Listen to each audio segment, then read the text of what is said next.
Assalamualaikum warahmatullahi wabarakatuh. Perkenalkan, nama saya Aditya Luki Zulkarnaen dengan NIM 24 SV garis miring 24449. Hari ini saya akan membuat video demonstrasi untuk ujian akhir semester praktik mata kuliah praktikum basis data yang mengambil database dari proyek akhir pemrograman web. Di website saya mengambil konsep website untuk job listing, seperti jadi user itu bisa mengupload pekerjaan, lowongan pekerjaan, dan juga bisa apply untuk pekerjaan yang ada di website itu. Website saya menggunakan 12 tabel yang diantaranya adalah sebagai berikut. Yang pertama ada activity logs, application, bookmarks, categories, companies, job alerts, job views, jobs, notification, reviews, user profile, dan users. Yang pertama, kita akan membahas query kompleks 1. Query kompleks 1 yaitu adalah untuk menampilkan detail pelamar per pekerjaan dengan status aplikasinya. Query ini menggabungkan beberapa tabel, yaitu tabel application, tabel job, tabel users, tabel user profile, companies. Langsung saja kita coba jalankan.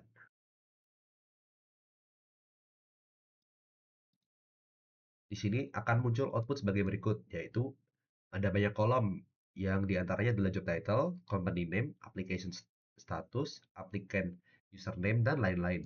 Tabel ini menggabungkan 4 tabel dan ini termasuk query kompleks.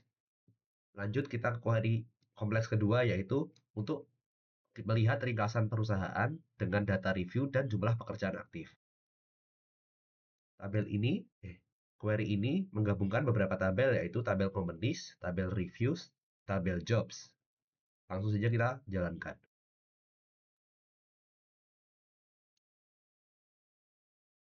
Nah, sebagai berikut ya outputnya. Ada banyak kolom di sini, dan ini juga termasuk query kompleks karena menggabungkan beberapa tabel. Yang terakhir ada query kompleks ketiga, yaitu menampilkan detail pekerjaan dengan informasi perusahaan dan jumlah aplikasi. Query ini menggabungkan beberapa tabel, diantaranya adalah jobs, companies, dan kategori. Langsung kita jalankan saja. Ini ada kolom job title, job type, work location, dan lain-lain. Lanjut di fungsi custom yang pertama, yaitu adalah fungsi untuk generate slug otomatis. Nah, ini itu fungsinya adalah untuk membuat suatu slug. Slug itu kayak bisa diimplementasikannya kayak di link. Ya, karena di website saya ini ada pekerjaan yang beda-beda dan itu memakai page sendiri. Makanya dibutuhkan fungsi ini agar link-link yang ada itu menjadi lebih berstruktur dan tidak asal-asalan. Sebagai untuk contoh, mungkin bisa langsung dicoba saja. Kita pertama jalankan dulu fungsinya, udah kompat, oke, langsung kita coba dengan string senior PHP developer sebagai judul pekerjaan yang akan dijadikan sebagai link. Nah, jadinya lebih terstruktur dan tidak acak-acakan, karena kalau misalnya nggak ada fungsi ini, bakal stringnya random dan itu kurang rapi lah istilahnya. Oke, lanjut ke fungsi kedua, yaitu adalah fungsi untuk validasi email. Oke, buat apa sih kita ada fungsi seperti ini? Fungsi validasi email itu biasanya dipakai saat memasukkan form, terkhususnya bagian email. Jika kalau misalnya ada user yang tidak memasukkan email yang kurang sesuai dengan format yang valid, biasanya tuh kalau misalnya tidak ada add atau email tidak ditutup dengan .com atau .id gitu, biasanya kayak gitu bakal dibilang untuk memasukkan email yang valid. Itu sebagai apa? Sebagai error handler aja sih. Nih, bisa kita coba langsung saja. Sudah compiled dan kita masukkan dummy test ya. Tes email ini kita coba. Valid. Jadi ya ini karena ini sudah memakai format yang valid, yaitu menggunakan add dan .com ini valid, makanya ini di sini valid. Oke, lanjut kita ke fungsi berikutnya adalah fungsi untuk format salary. Nah, saat eh, employer atau orang yang membuka lowongan ingin memasukkan pekerjaan, masukkan lowongan pekerjaan, mereka itu diwajibkan, bukan diwajibkan sih, diminta untuk memasukkan sebuah value kepada kolom gaji. Nah, jadi kalau misalnya gajinya itu cuma dimasukin 5.000, 5000 itu bakal langsung terformat dengan RP gitu. Jadinya udah ada RP-nya di depannya dan tanpa perlu kita menginputkan rupiah secara otomatis. Dan jika misalnya employer itu tidak memasukkan value, maka akan muncul negotiable di dalam kolom tersebut. Oke, mungkin langsung bisa kita coba untuk function ini, kita jalankan dulu. Sudah compile dan kita akan coba ini jika contoh employer memasukkan angka 5 juta dan 10 juta ya, maka akan terotomatis terformat menjadi RP 5 juta dengan format yang cantik seperti ini tanpa inputasi manual. Jadi mempermudah saja. Selanjutnya adalah fungsi untuk menghitung waktu relatif. Fungsi untuk menghitung waktu relatif ini bertujuan untuk melihat kapan sih job ini dibuat dengan mengambil data saat employer melakukan upload job itu diambil datanya langsung saat itu juga dan akan dicatat ke dalam database dan diformat menjadi yang mudah dibaca lah, bukan cuma tanggal doang, jadi bisa dibaca nih. Kita coba langsung saja. Kita sudah compile, kita jalankan. Nih, kalau misalnya kita kasih tanggal pun bakal langsung ubah dengan format seperti 2 hari yang lalu atau 2 bulan yang lalu gitu. Jadi lebih mudah dibaca. Baik, untuk fungsi selanjutnya adalah fungsi untuk menghitung job popularity. Nah, kita bisa melihat seberapa populer dari suatu pekerjaan berdasarkan jumlah jumlah pengecekan atau jumlah views dari user, jumlah bookmarks, dan eh, jumlah banyaknya lowongan itu di-apply sama user. Langsung saja kita coba jalankan fungsinya.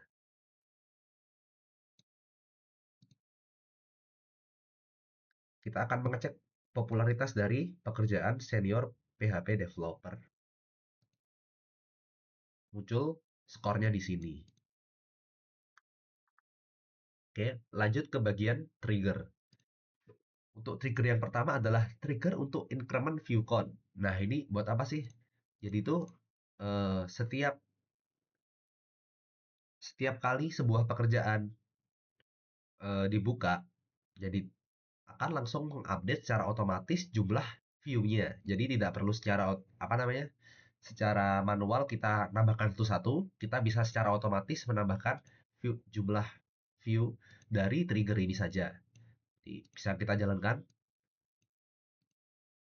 Sudah compile, lalu kita akan melihat sebelum di view sama orang lagi itu berapa sih senior PHP developer. Nih, untuk awalnya 3 ya. Dan setelah itu kita coba untuk memasukkan lamaran ke job itu. Kan otomatis kalau misalnya orang melamar sudah pasti melihat pekerjaannya terlebih dahulu. Makanya kita akan mengambil kasus untuk melamar ini sebagai contoh. Oke, sudah berhasil 2 lamaran masuk dan ini seharusnya akan bertambah dan kita bisa ngecek sekarang. Nah, pas tadi awalnya 3 sekarang jadi 5 karena ini juga yang dimasukkan lamarannya dari 2 orang. Makanya kita secara otomatis langsung bertambah, tidak perlu manual menambahkan satu-satu. Berikutnya kita masuk ke trigger kedua. Trigger kedua berfungsi untuk menambahkan application count pada sebuah lowongan yang dilamarkan oleh suatu user. Nah, jadi ketika user melamar, si admin itu tidak perlu menambahkan jumlah application count-nya secara manual dan berkali-kali. Jadi kita bisa menggunakan trigger ini agar otomatis dilakukan. Coba kita jalankan ya. Oke, sudah compile. Lalu kita cek dulu application count-nya 2. Nah, coba kita masukkan lamaran. Oke, setelah itu kita coba cek setelah dimasukkan lamaran berapa application code-nya. Nah, sudah 4. Jadi akan otomatis bertambah tanpa perlu campur tangan manual dari admin ataupun moderator. Oke, lanjut ke bagian views. Yang pertama ada views job listing enhance. Nah, ini fungsinya views itu agar kita tidak perlu buat tabel yang banyak, karena views bisa berfungsi sebagai tabel sementara tanpa harus kita membuat tabel baru lagi. Nah, kita akan coba jalankan views-nya. Dan kita misalnya ingin menampilkan tabel views yang sudah kita buat, kita akan mengambil yang baris 5 pertama saja.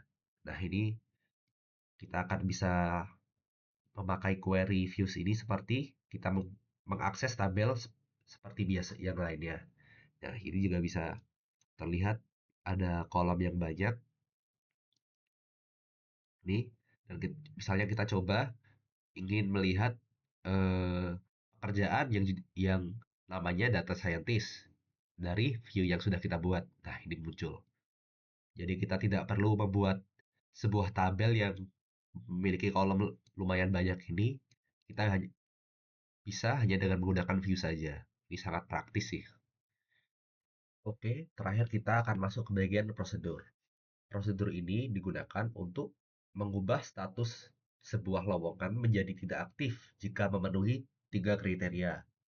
Kriteria yang pertama adalah jika lowongan sudah diisi oleh pelamar atau jika lowongan ditutup statusnya oleh perusahaan yang membuka lowongan, dan yang terakhir jika lowongan sudah melewati masa kadaluarsa dari website kami.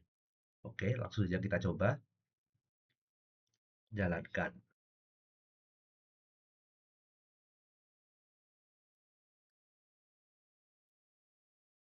Sudah compile, lalu kita set server outputnya on. Kita coba lihat dulu apa status awal marketing spesialis. Bisa kita lihat ini statusnya masih aktif. Lalu kita coba jalankan. Sudah di prosedurnya dijalankan. Nah, ini apa yang dilakukan di sini adalah deactivate job karena sudah diisi oleh suatu pelamar, sudah berhasil keterima. Lalu kita coba lihat apa status akhirnya. Sudah jadi 0, yaitu false. Maka prosedurnya berhasil. Baik, sekian penjelasan dari saya. Mohon maaf jika ada salah kata dan terima kasih atas perhatiannya. Wassalamualaikum warahmatullahi wabarakatuh.